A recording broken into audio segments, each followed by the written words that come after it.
The lecture hall of the Galactic Military Academy stretched across 300 meters of polished obsidian floors and floating holographic displays. Students from 47 different species filled the curved seating arrangements, their various forms creating a strange tapestry of scales, feathers, chitin, and flesh. The Academy sat on the neutral moon of Thessar Prime, a place where young officers from across the known galaxy came to learn the arts of warfare, diplomacy, and strategic thinking. Commander Vexillar of the Corvani Empire stood at the central podium. His tall, insectoid frame clicked softly as he moved. 4 compound eyes scanned the assembly of students. Behind him, holographic images of famous battles played on a loop. The siege of Andromeda Station, the liberation of the Pill Worlds, the defense of the Crystal Nebula. All great moments in galactic military history. Today, Commander Vexillar announced, his mandibles translating his thoughts into the common tongue through an implanted device. We shall discuss the concept of individual combat effectiveness. How much can one soldier truly accomplish? What is the realistic expectation of a single warrior in the chaos of battle? A Threllian student raised one of its tentacles. The species was known for their mathematical minds and their endless questions. Commander, surely individual effectiveness is largely irrelevant in modern warfare. Our ships carry thousands. Our armies number in the millions. One soldier is merely a statistical point in a larger equation. Vexillar nodded his angular head. A reasonable assessment, Student Kell, and one that most species would agree with. The Corvani certainly believe in the power of numbers. Our swarm tactics have conquered 17 systems. He paused, letting the pride settle into his voice. The Threllian collective relies on mathematical precision. The Vorn Imperium uses overwhelming technological superiority. Each approach has merit. He touched a control panel, and new images appeared behind him. Soldiers from various species in their combat gear. A Corvani warrior in lightweight chitin armor. A Threllian in a mechanical combat suit. A massive Vorn in powered exoskeleton plating. Let us examine the combat statistics across our alliance, Vexillar continued. The average Corvani warrior, in a standard engagement, can expect to neutralize between 3 and 7 enemy combatants before being killed or incapacitated.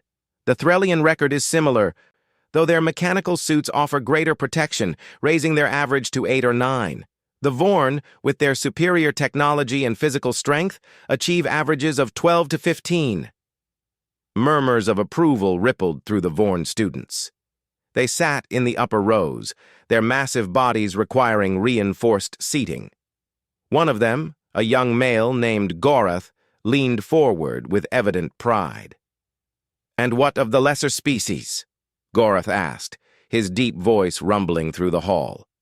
"The primitive races that have only recently joined galactic society? Surely their numbers must be embarrassing by comparison."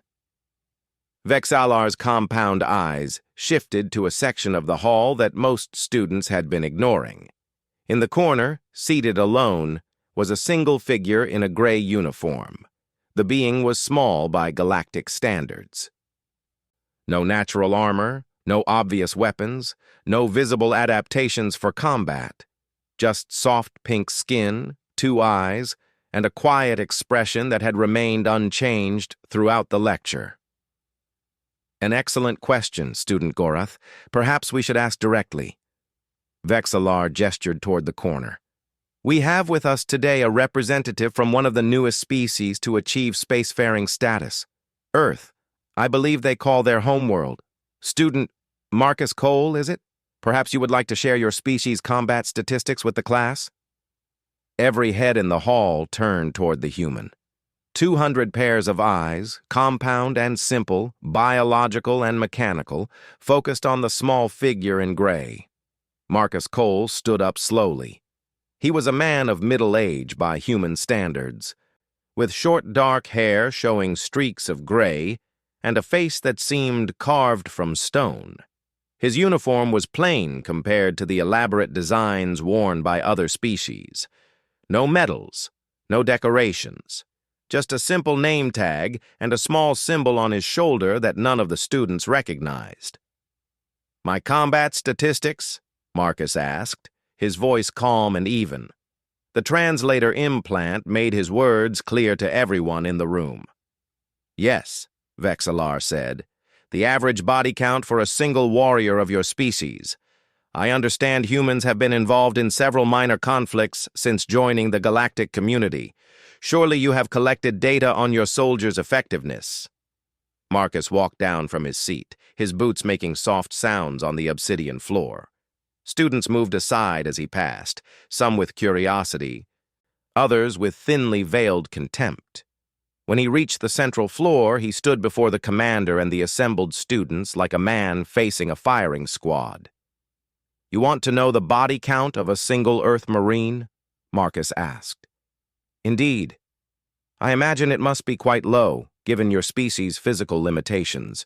No natural weapons, no armor, relatively slow reflexes compared to most predator species. I hope you won't take offense, but humans are widely considered one of the weakest species to achieve spacefaring status." Laughter rippled through portions of the crowd. The Vorn students were particularly amused. Gorth made a dismissive gesture with one massive hand. "Let the primitive speak," Gorath called out. "I want to hear how many enemies his kind can defeat. Perhaps 1? 2 on a good day?" Marcus turned to face the Vorn student. His expression hadn't changed. Those flat human eyes revealed nothing. He stood perfectly still, hands clasped behind his back, and when he spoke, his voice carried clearly through the silent hall. "I served for 23 years in the Earth Marine Corps," Marcus began. "During that time, I participated in 47 combat operations across 12 different worlds. I have faced pirates, insurgents, hostile wildlife, and 4 different intelligent species in direct combat."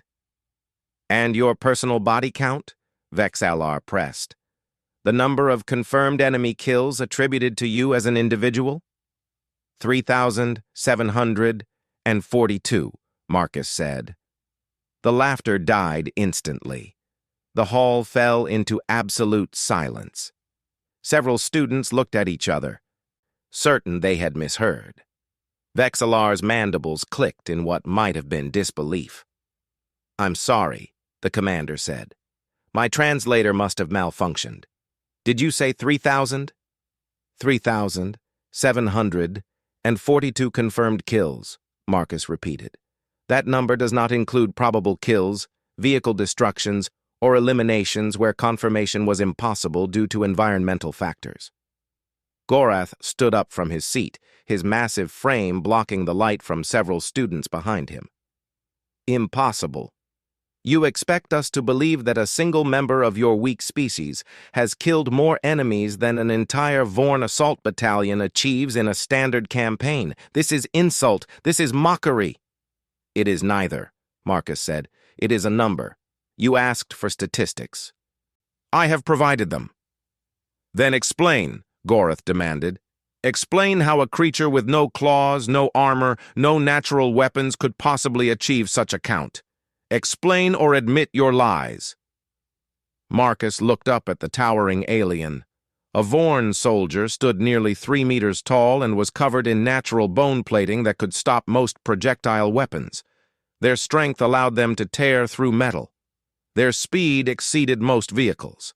They were considered the apex predators of the known galaxy. "Very well," Marcus said. "Let me explain how humans fight." He walked to the holographic display controls and began entering commands. The images of famous galactic battles disappeared, replaced by footage that made several students recoil in confusion and horror. "This is the Battle of Kellis Station," Marcus narrated. "A human mining colony in the Outer Rim. Population of approximately 4,000 civilians. 3 years ago, a pirate fleet of the Grex marauders attacked the station. 12 ships, 800 pirates armed with standard galactic weapons." The hologram showed a small space station, clearly civilian in design, surrounded by aggressive-looking vessels. The station had no military presence, no warships, no orbital defenses. The Grecs expected an easy raid, capture civilians for slavery, loot valuable resources, standard operation for their kind. Then it was a massacre, Vexalar said. 4,000 civilians against 800 armed pirates. The outcome is obvious. You are correct, Marcus said. It was a massacre. The hologram shifted to show the aftermath. Grek's bodies littered the corridors of the station. Destroyed pirate ships drifted in space, their hulls torn open. The student gasped at the scope of the carnage. Within 6 hours of the initial attack, all 800 Grecs pirates were dead. Every single ship in their fleet was destroyed. Civilian casualties numbered 14, mostly from the initial bombardment before the pirates attempted to board. This is not possible, a Threlian student whispered. The mathematics simply do not support such an outcome. And yet it happened, Marcus said. The station had 47 retired military personnel among its civilian population. 23 former Marines, 18 Army veterans, 6 Navy personnel. When the attack began, they organized the defense. They armed civilians with mining equipment. They set traps in every corridor. They used the station's industrial systems as weapons. He switched to another image, a schematic showing the station's interior, marked with red indicators. The Grecs landed their boarding parties through 6 entry points. Each entry point led into a killing zone. Explosive charges, vacuum exposure, chemical hazards, improvised projectile weapons. The pirates died in groups of dozens before they ever saw a human face. But surely some must have reached the defenders, Vexalar said, his voice now holding a note of genuine interest. Some did, Marcus agreed, and they died faster, because now they faced Marines. He brought up combat footage, clearly recorded from security systems. The images showed human defenders engaging Grecs pirates in close quarters. The humans moved with terrifying efficiency, using every surface, every shadow, every object as either cover or weapon. A single human with a metal pipe killed 4 Grecs in 9 seconds. Another used a maintenance tool to disable 3 enemies before they could react. Humans are persistence predators, Marcus explained. On our homeworld, we evolved to chase prey across entire continents. We do not need natural weapons because we create our own. We do not need armor because we learn to fight from positions where armor is irrelevant. We do not need speed because we learned patience. We will wait. We will plan. And when we strike, we do not stop until the enemy no longer exists. The footage continued. Students watched in horrified fascination as miners, civilians, and retired soldiers dismantled a professional pirate force with methodical precision. The final 50 Grecs attempted to retreat to their remaining ships, Marcus continued. They were caught in the station's loading bay by 3 elderly humans armed with welding equipment. None of the pirates survived. 3 elderly humans, Vexalar repeated slowly. Against 50 armed pirates. The welding equipment reaches temperatures of 6,000 degrees, Marcus said. The pirates' body armor was rated for 1,500. The math was straightforward. Silence filled the hall once more. Students exchanged uncomfortable looks. The Vorn contingent, so proud moments ago, had grown very quiet. This is one battle, Gorath said, though his voice had lost its mocking edge. One incident does not define a species. You are correct, Marcus acknowledged. One incident does not define us. So let me share more. He began cycling through images and reports. Battle after battle, conflict after conflict. Humans facing superior numbers, superior technology, superior physical specimens, and winning. Again and again. The siege of New Manila, Marcus listed. 18 Marines held a position against 2,000 insurgents for 73 days until reinforcement arrived. The Battle of Titan's Deep. A single squad infiltrated an enemy command ship and eliminated the entire crew of 400. The defense of Colony 7. 12 farmers with hunting rifles stopped an invasion force of mechanized infantry. How? A student asked. How is this possible?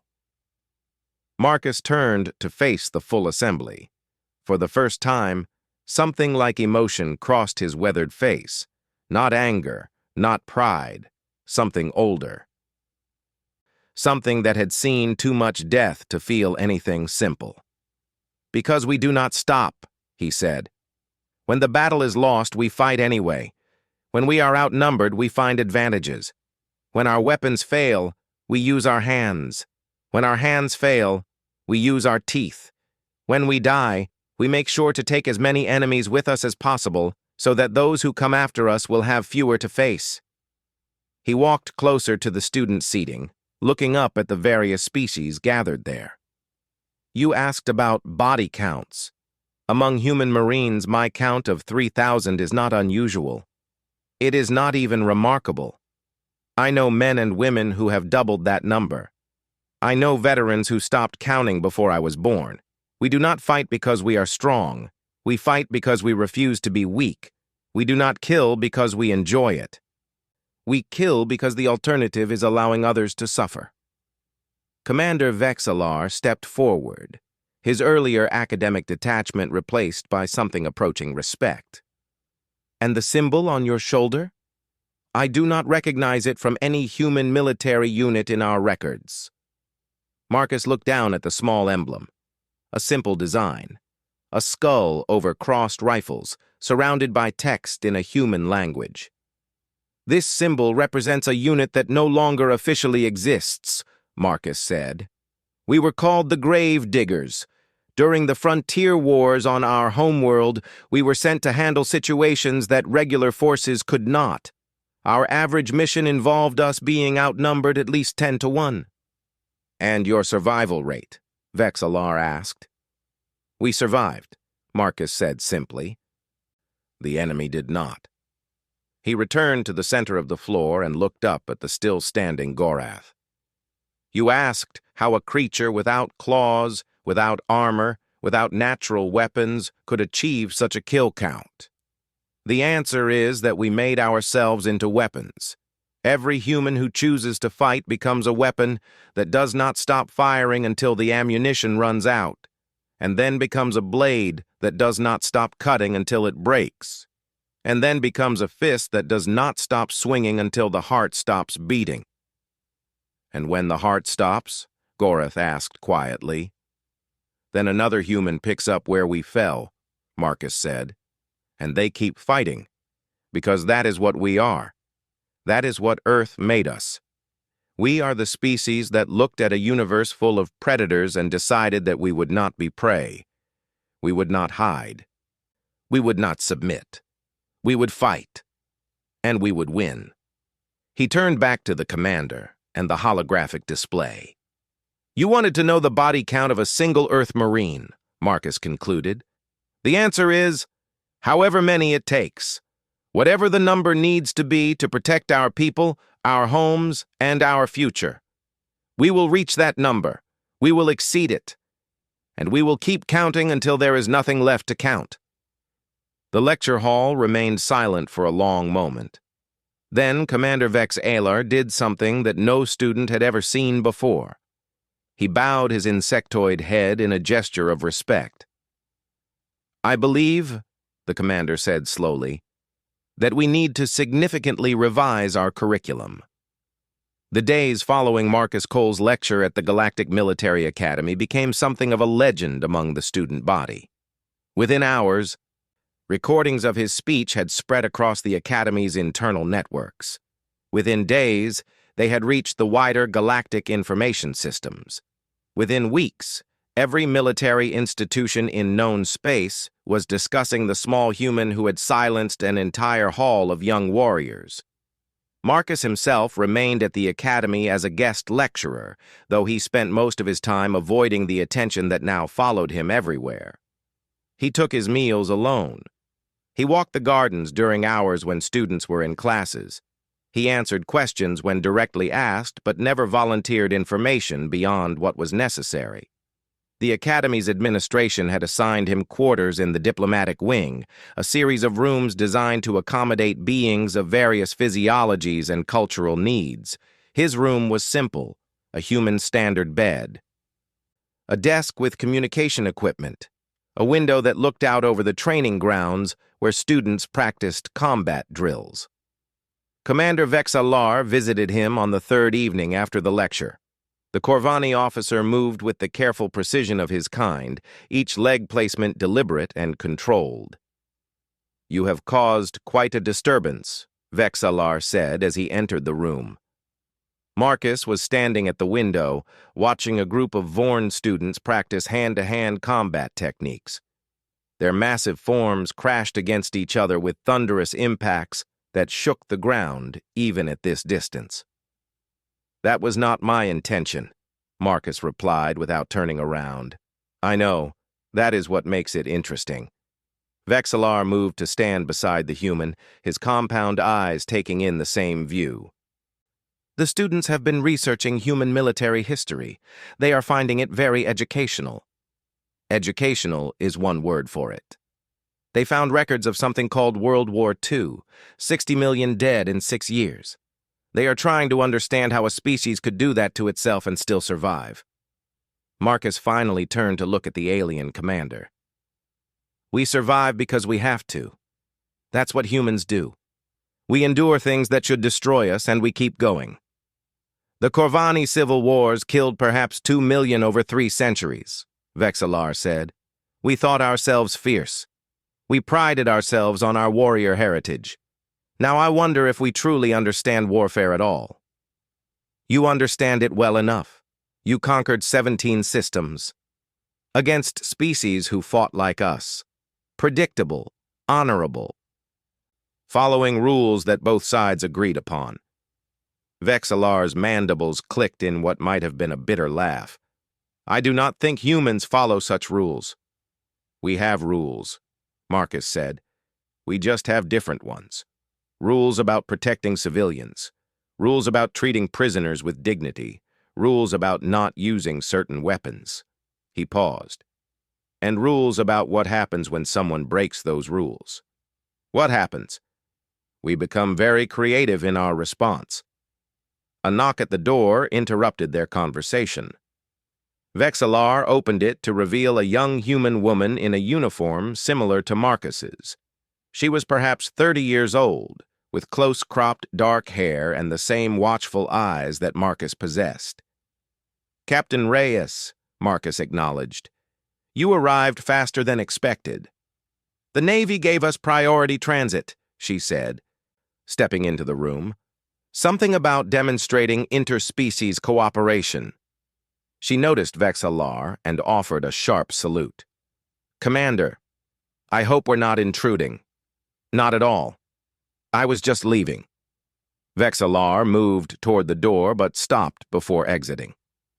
"Master Sergeant Cole, I have arranged for you to address the Senior Combat Tactics Seminar tomorrow.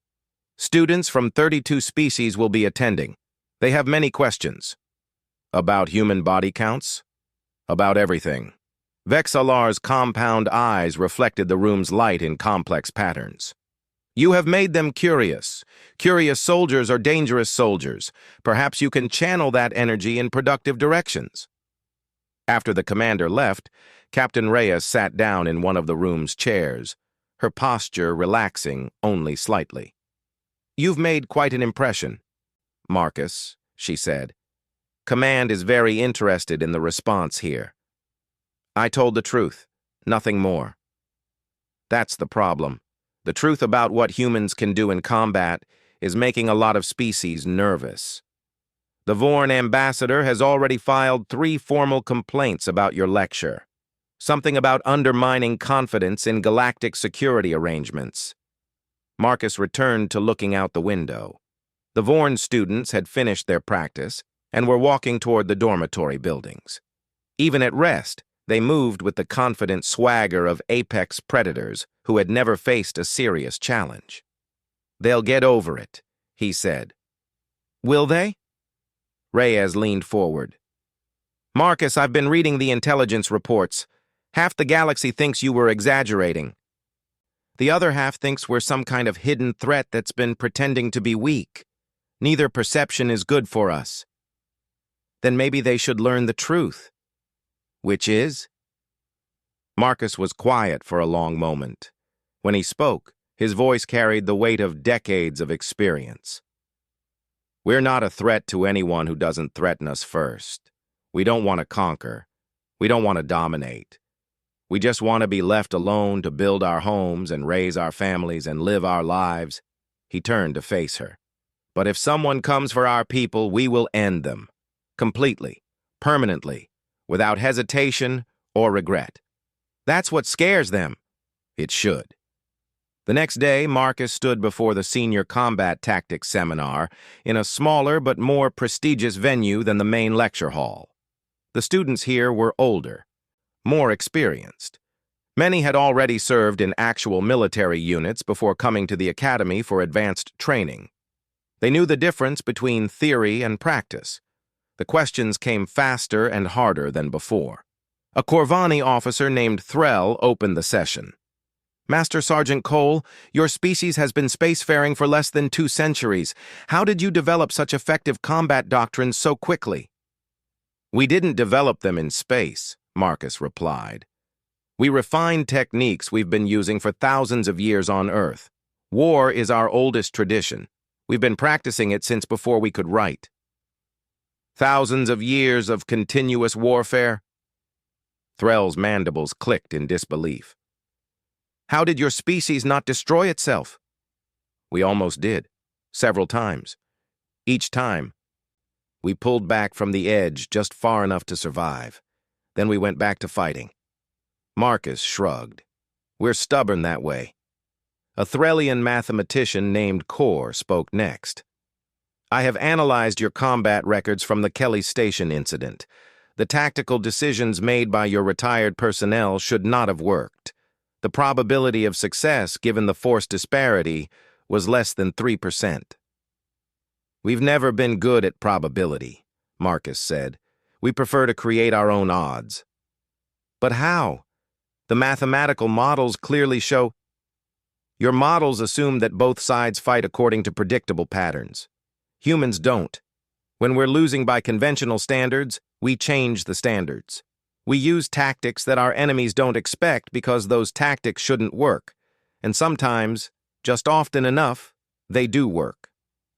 That's all we need. A young Vorn named Krath raised his hand. He was smaller than Gorath, who sat in the back of the room watching silently, but still massive by human standards. You speak of fighting against superior forces, but what about fighting with superior forces? Human military records show many instances of overwhelming victories when you have numerical advantages. True, Marcus acknowledged. When we have the advantage, we use it mercilessly. We don't believe in fair fights. We believe in winning.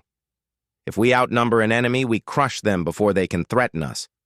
If we have better weapons, we use those weapons to maximum effect. The goal is always the same. Neutralize the threat with minimum casualties to our side. That seems cold, Krath observed. War is cold. Anyone who thinks otherwise hasn't seen enough of it. Marcus walked to the holographic display and began pulling up images. Let me show you what cold looks like. The display showed a human city in ruins. Buildings collapsed. Streets filled with debris. The sky above was dark with smoke. This was the city of Warsaw, Marcus said, one of our cultural centers on Earth. During the second of our world wars, it was occupied by an enemy force. The citizens there chose to resist. They fought house to house, street to street, for 63 days against a military force with tanks, aircraft, and absolute numerical superiority. Did they win? Krath asked. No. They were destroyed. The enemy razed the city to the ground. 200,000 civilians died. The resistance was crushed. Marcus let that sink in before continuing. But those 63 days tied down enemy forces that were needed elsewhere. Other armies advanced because Warsaw's defenders refused to surrender. The war was eventually won, partly because ordinary people in that city chose to die fighting rather than submit. Silence filled the room. The students exchanged uncomfortable looks. "That is madness," someone muttered. "Perhaps," Marcus agreed. "But it is effective madness. When an enemy knows that conquering a human population means fighting for every building, every room, every person, they think twice about attempting conquest. We call it deterrence, through demonstrated will." Gorath finally spoke from the back of the room. His voice was different from before, stripped of mockery and filled with something that might have been grudging respect. "You said yesterday that when humans die in battle, others take their place and keep fighting. How do you maintain that kind of commitment across generations? How do you prevent the will to fight from dying with the fighters?" It was the most thoughtful question Marcus had received. He considered it carefully before answering. "We tell stories," he said. "Every human culture has legends of warriors who stood against impossible odds. We teach our children about Thermopylae, where 300 soldiers held a mountain pass against an army of millions. We sing songs about defenders who chose death over surrender. We build monuments to those who fell so that others could live." He pulled up new images, statues, memorials, walls covered with names. "This is how we remember. This is how we pass the fighting spirit from one generation to the next. Our children grow up knowing that their ancestors bled and died for them. They understand in their bones that they might be called upon to do the same. And most of them, when that call comes, answer it." "Most," Commander Vexillar noted from the side of the room. "Not all." "Not all," Marcus confirmed. "Humans are individuals. We make choices. Some choose not to fight. We allow that choice, because forcing someone to fight against their will creates poor soldiers. But enough of us choose to stand. Enough of us answer the call. And that's all we need." A human might have recognized the emotion that passed across Gorath's face as doubt. The young Vorn had grown up believing his species was the ultimate predator, the pinnacle of evolution's work. Now he was confronting the possibility that strength came in forms he had never imagined. "If humans are so effective in combat," Gorath said slowly, "why have you not conquered the galaxy? Why do you remain on your handful of worlds while species like the Vorn rule vast empires?" "Because conquest is not our goal," Marcus said. "We don't want to rule others. We want to be left alone, to build our own civilization. Every war we've fought has been defensive. Every enemy we've destroyed attacked us first. We're not conquerors, we're survivors. But with your abilities, our abilities exist to protect our people, nothing more. Using them for conquest would make us no better than the enemies we've faced. It would corrupt what makes us effective in the first place. And what is that? What makes humans effective?" Marcus walked to the center of the room and looked around at the assembled students. Species from across the galaxy, each with their own strengths, their own histories, their own reasons for being here. He saw curiosity in some faces, fear in others, respect in a few. "Love," he said simply. The word hung in the air, unexpected and strange. "Love," Gorath repeated. "We fight because we love our families, our friends, our homes, our way of life. Every human soldier carries that love into battle like armor. It protects us from fear. It drives us forward when logic says we should retreat. It gives us the strength to do terrible things so that the people we love never have to face those things themselves." He looked directly at Gorath. "Your species fights for dominance, for territory, for the glory of conquest. Those are cold motivations. They break under pressure. When the battle turns against you, when death seems certain, what keeps you fighting? Pride? Duty?" Marcus shook his head. "Those things fail eventually. But love doesn't fail. A human will charge into impossible odds not because they want glory, but because their children are behind them. They will die in hopeless last stands not because they seek honor, but because every second they survive is a second their loved ones use to escape. The room was completely silent. That is why a single Earth Marine can achieve a body count that shocks an entire academy. We fight with something that most species have never understood. We fight with everything we have because we're fighting for everything that matters. And we don't stop until the job is done or until there's nothing left of us to stop. After the seminar ended, Gorath approached Marcus in the corridor outside the lecture hall. The massive Vorn moved with uncharacteristic hesitation, as if uncertain how to proceed. "Master Sergeant Cole," he said, "I wish to apologize for my words yesterday. I spoke from ignorance and arrogance." Marcus looked up at the alien who towered over him by more than a meter. "Apology accepted. We all speak from ignorance sometimes. The important thing is what we do when we learn better." "What should I do?" "Learn, question. Think about what you've heard and decide what it means for you." Marcus began walking toward the garden exit. "And maybe reconsider how your species approaches warfare. The galaxy is getting smaller. Sooner or later, you'll face an enemy who fights like we do. It would be good to be prepared." Gorath fell into step beside him, his massive strides slowing to match the human's pace. "Would you teach me? Not the academy lectures, real training, human combat methods." Marcus stopped and studied the young Vorn. He saw genuine curiosity there, a willingness to learn that seemed at odds with the Vorn reputation for stubborn pride. "Why?" Marcus asked. "Because I want to understand. My people have dominated through strength for thousands of years, but strength alone has limits. You've shown me that. I want to learn what lies beyond those limits." "It's not easy learning to think like a human. Your instincts will fight you every step of the way." "I am prepared for difficulty." Marcus considered for a moment, then nodded. "Meet me at the training grounds tomorrow at dawn. We'll see what you're made of." Gorath's face shifted into something that might have been a smile, though on Vorn features it looked more like a predator's grin. "I will be there." As the young Vorn walked away, Captain Reyes appeared at Marcus's side. She had been watching from a nearby alcove.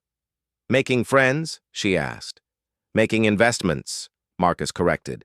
"Someday, we might need allies who understand how we think. Better to start building those bridges now." "Command isn't sure about human combat techniques being taught to other species. Command isn't here. And if we want to survive in this galaxy, we need more than our own strength. We need others who know what we're capable of and choose to stand with us anyway." He looked up at the alien sky, filled with unfamiliar stars.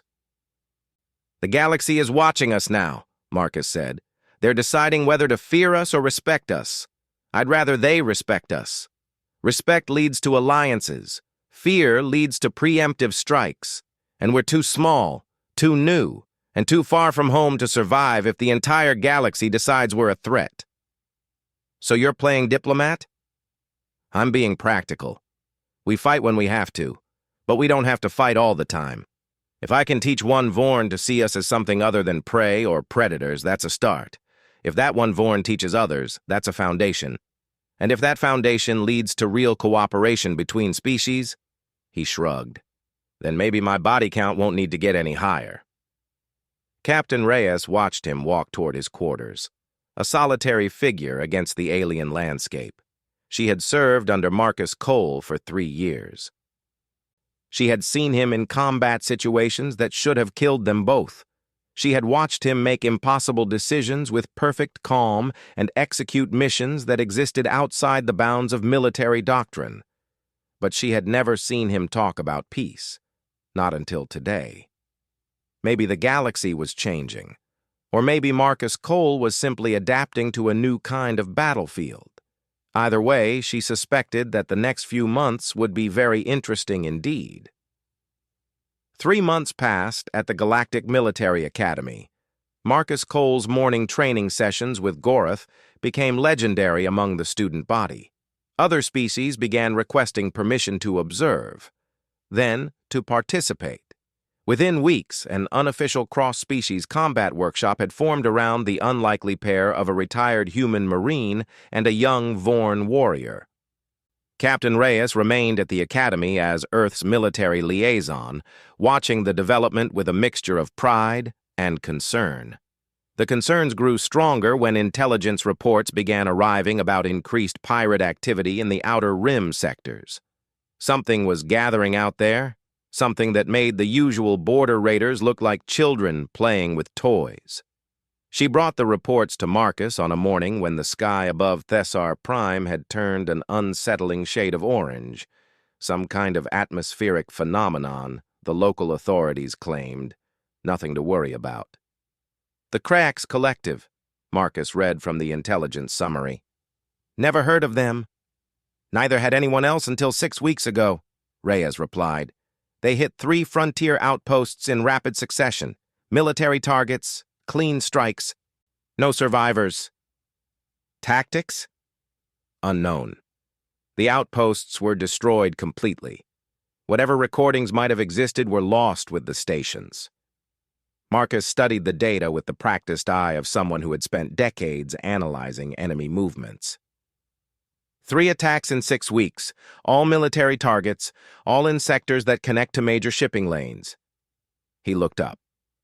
They're clearing a path. That's what intelligence thinks, too. The question is a path to where? And what's at the other end of that path? Reyes pulled up a star map on her portable display. A line of destroyed outposts formed a clear trajectory through the outer territories. At the end of that line sat a single point of light. Thessar Prime, Marcus said quietly. The Academy. The diplomatic center. Representatives from 47 species gathered in one location. Reyes's voice was tight with controlled tension. If someone wanted to strike at galactic civilization, this would be the target. Do we have any assets in position? Earth Navy has 2 frigates in the system for the diplomatic mission. The local Thessar Defense Force has maybe a dozen patrol craft. The Vorn have 3 heavy cruisers here as honor guard for their students. Not enough. Not if this Krax Collective has the capability to destroy military outposts without leaving evidence. No, not nearly enough. Marcus closed the intelligence file and stood up from his desk. Through the window, he could see students moving across the training grounds. Corvani and Threlian and Vorn and a dozen other species, learning to work together in ways that had never happened before. In 3 months, his training program had accomplished what decades of diplomatic efforts had failed to achieve. True cooperation between species who had spent centuries regarding each other as rivals or prey. Now something was coming to destroy it all. How long? He asked. Intelligence estimates 7 days until they reach the system. Maybe less if they're pushing their drives. Then we have 7 days to prepare. Commander Vexillar arrived at Marcus's quarters within the hour. The Corvani officer had received the same intelligence briefings, and his compound eyes reflected the gravity of the situation. The Academy Council has authorized full defensive protocols, Vexillar reported. All students are being confined to secure areas. Faculty are being organized into support roles. But our actual combat capability is minimal. What about evacuation? The Threlian delegation has already departed. The Vorn refused to leave. Something about honor and not retreating before an enemy has been identified. Vexillar's mandibles clicked in what might have been frustration. The others are divided. Some wish to flee. Others feel that departure would be taken as abandonment of the Alliance and the humans. Captain Reyes has requested guidance from Earth Command. Until that guidance arrives, your delegation remains. Marcus nodded slowly. He had expected nothing less. Earth's position in galactic politics was still fragile. Running from an unknown threat would reinforce every negative assumption other species held about humanity. But staying meant potentially dying in a battle they might not be able to win. "I need to address the students," Marcus said. "The Council has forbidden all non-essential assemblies. They wish to avoid panic." "Commander, those students are the only real defensive asset this academy has. Your patrol craft and honor guards won't stop whatever's coming. But 200 trained warriors from a dozen different species might make a difference. They are students, not soldiers. After 3 months of my training program, they're closer to soldiers than anything else on this moon." Marcus moved toward the door. "Set up the assembly. I'll take responsibility for whatever happens." An hour later, Marcus stood in the main lecture hall for the 3rd time since arriving at the academy. But this gathering was different. The students who faced him now were not curious academics seeking knowledge about alien combat methods. They were young warriors who had spent months training together, learning to trust each other, discovering that cooperation could achieve what isolation could not. Gorath sat in the front row, his massive form somehow conveying both readiness and concern. Beside him were students from every species represented at the academy: Corvani and Threlian and Vorn and others whose names Marcus had learned over countless hours of shared training. "You've seen the alerts?" Marcus began without preamble. "Something is coming, something that has destroyed military installations across the Outer Rim. Intelligence suggests this academy is the target." Murmurs rippled through the crowd. Fear was present, but so was something else. Something that looked like determination. "The official response is to shelter in place and hope that the available defensive forces can stop whatever arrives. I'm here to offer you a different option." He activated the holographic display. A tactical overview of Thessar Prime appeared, showing the Academy complex, the surrounding terrain, and the orbital approach vectors. "We have perhaps 7 days before contact. In that time, we can transform this academy into a fortress that any enemy would regret attacking. We can set defensive positions that use every advantage of terrain and architecture. We can create interlocking fields of fire and prepare counterattack options for every possible landing zone." "We are not soldiers," a Threlian student said. "We are here to learn, not to fight." "You are whatever you choose to be," Marcus replied. "And the skills you've learned here, the cooperation you've built, those things have value. The question is whether you want to use that value to defend this place and the people in it, or whether you want to hide and hope someone else does the fighting for you." Gorath stood up, his massive form dominating the room. "I will not hide. The Vorn do not cower before unknown threats. We face them and learn their weaknesses." "Anyone can face a threat," Marcus said. "The question is whether you can face it effectively. Fighting bravely and dying accomplishes nothing. Fighting smart and winning protects everyone who can't fight for themselves." He looked around the room, meeting eyes of various shapes and colors. "I won't order anyone to participate in this defense. Those who wish to leave are free to do so. The evacuation ships will continue running until the enemy arrives. But for those who stay, I'm offering the chance to make a difference. To prove that everything we've built here, all the cooperation and trust and shared training, actually means something."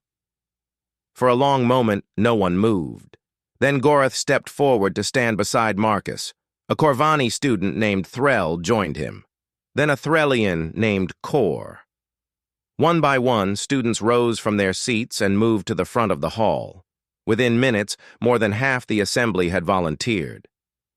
"This is either very brave or very foolish," Captain Reyes muttered from her position near the door. "In my experience," Marcus replied, "those two things often look the same until the shooting starts." The next 7 days were a blur of activity. Marcus organized the volunteer defenders into mixed species teams, each combining different capabilities for maximum effectiveness. Vorn's strength paired with Corvani agility, Threllian mathematical precision supporting direct assault units. Human tactical thinking coordinating all of it.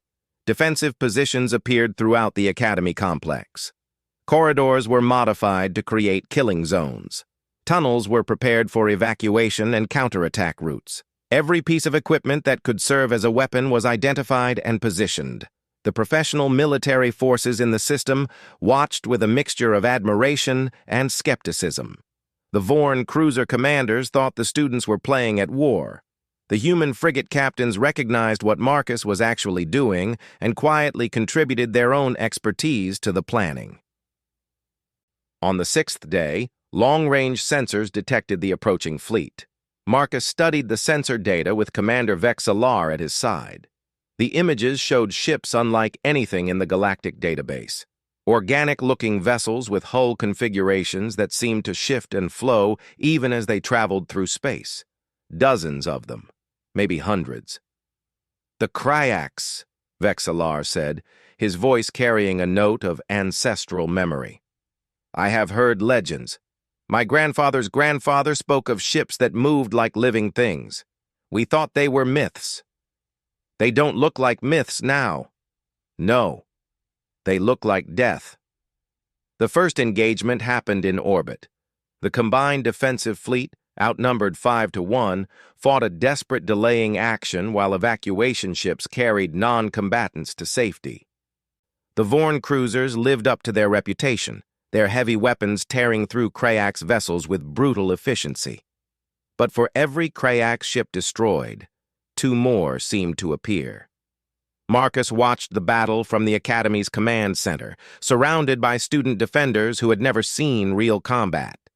Their various faces showed fear, determination, and something else that took him a moment to identify. Trust.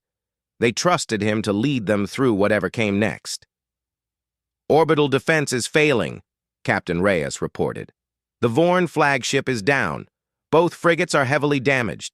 Enemy landing craft are breaking through." "Then we fight on the ground," Marcus said. "Everyone to defensive positions. Remember your training. Work together. Watch each other's backs." The Kryax ground forces landed in waves. They were unlike anything Marcus had faced before. Creatures that seemed to exist somewhere between biological and mechanical, with weapons that fired projectiles of compressed organic matter, fast, adaptable, relentless. But so were his defenders. In the Eastern Corridor, a team of Corvani warriors used their superior mobility to outflank a Kryax assault group, driving them into a kill zone where Threllian-aimed explosives eliminated them in a single blast. In the central courtyard, Vorn students formed a living wall, their natural armor absorbing punishment that would have destroyed lesser beings, while human-trained tactics allowed them to strike back with devastating precision. In the underground tunnels, mixed teams of defenders ambushed Kryax squads from unexpected angles. Using the Academy's architecture against invaders who had never faced enemies willing to fight from every shadow, Marcus moved between positions, directing the defense with calm efficiency that seemed to spread to everyone around him. He killed when he needed to kill.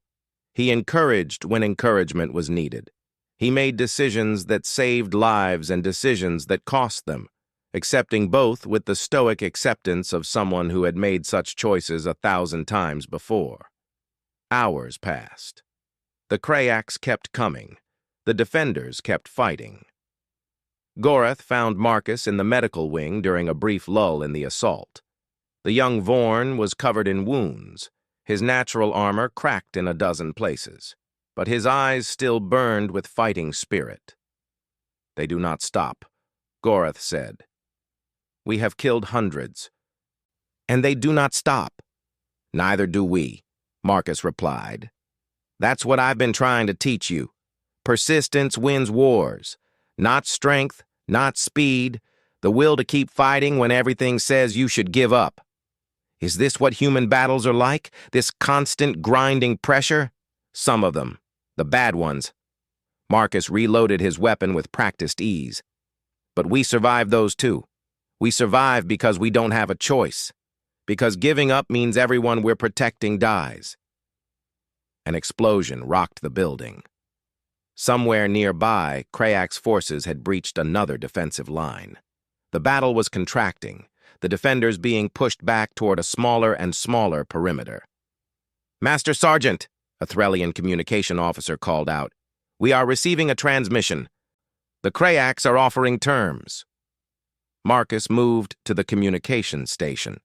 The transmission showed a Krayak's commander, its semi-organic face expressing something that might have been contempt or curiosity. "You fight well for prey," the Krayaks said through translation systems. "We offer you survival. Surrender the academy. Submit to our authority. Those who comply will be allowed to live as servants of the collective. And those who don't comply will be consumed. Your organic matter will fuel our advance. Your technology will be absorbed. Your knowledge will become ours." Marcus looked at the students and officers gathered around him. Corvani, Threllian, Vorn, human, others whose species he had come to respect and admire over months of shared training. They had fought together, bled together, and now they faced the choice together.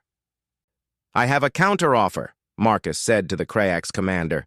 "Withdraw your forces from this system. Leave peacefully. Never return. You are in no position to make demands. Your defenses are failing. Your fleet is destroyed. Within hours, we will control this moon." "Maybe, but those will be expensive hours for you. You've already lost more troops than you expected. Surrender or not, we're going to make you pay for every meter of ground you take. And when word gets out about what happened here, every species in this galaxy will know that the Krayaks can be hurt, can be stopped, can be defeated." Marcus stepped closer to the transmission pickup. "We are the Galactic Military Academy. Students and teachers from 47 species fighting together for the first time in history. Whatever happens to us, that example will survive. Other species will learn from it. They'll build on it, and eventually, they'll come for you. Not because they want conquest, because you taught them that cooperation is the only way to survive threats like yours." The Krayak's commander's face shifted in ways that the translation systems couldn't interpret. "You would die for this principle? This idea of cooperation?" "Humans have been dying for principles since before we could write. It's kind of our thing." He cut the transmission and turned to his defenders. "They're coming hard now. This is the final push.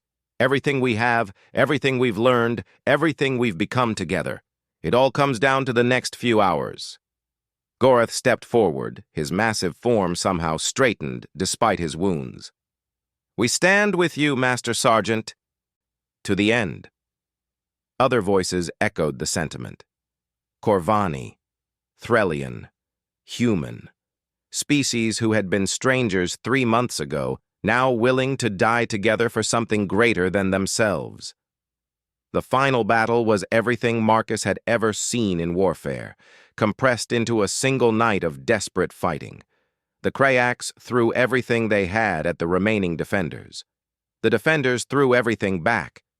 Gorath led a Vorn charge that broke through a Krayaks formation threatening the main command center. Threll sacrificed his position to buy time for wounded comrades to evacuate. Core calculated firing solutions that turned the tide at 3 different critical moments. And Marcus Cole, retired Master Sergeant of the Earth Marine Corps, fought like a man who had nothing left to lose and everything to protect. When dawn finally came over Thessar Prime, the Krayaks fleet was in full retreat. Reinforcements from 4 different species had arrived during the night, drawn by desperate communications from the Academy. They found a battlefield littered with Krayaks dead and defenders who could barely stand but refused to fall. Marcus stood in the ruins of the main lecture hall, where he had first spoken about human body counts to a skeptical audience. The walls were scorched. The elegant floor was cracked. The holographic displays were destroyed beyond repair. But the building still stood, and the people inside it were alive. Gorath approached him, moving slowly due to his injuries. The young Vorn's face carried an expression that Marcus had never seen before, something that transcended species boundaries, something that looked like profound respect. "How many?" Gorath asked. "How many what?" "Krayak's dead. Your personal count from the battle." Marcus looked out over the devastated courtyard, where medical teams were treating wounded defenders and cataloging enemy casualties. "I stopped counting years ago," he said. "The numbers don't matter. What matters is that we're still here, that the students are still here, that whatever we built in this place survived. It survived because of you, because of what you taught us. It survived because you chose to fight, because all of you, every species represented here, decided that some things are worth dying for. I just showed you how. You made the choice to stand." Commander Vexillar joined them, his insectoid body bearing numerous wounds, but his posture still perfectly military. "The Galactic Council has already begun deliberations. What happened here will change the balance of power across known space. Species that have never cooperated are now discussing defensive alliances. The threat of the Krayaks has unified factions that have been divided for millennia." "Good," Marcus said. "Maybe some good will come from all this death." "More than that." Vexillar's compound eyes seemed to glow with something like hope. "They are calling this the Battle of Thessar. They are calling the defenders the First Coalition, and they are asking about the human who led them." He paused. "They want to know your body count." Marcus laughed. It was a tired sound, the kind of laugh that comes after too much tension finally releases. "Tell them the same thing I told your students months ago. The body count of a single Earth Marine is whatever it needs to be. Whatever number will protect the people who can't protect themselves. Whatever count will ensure that our enemies think twice before attacking again." He looked at Gorath, at Vexillar, at the mixed species defenders who were gathering around to hear his words. "But tell them something else, too.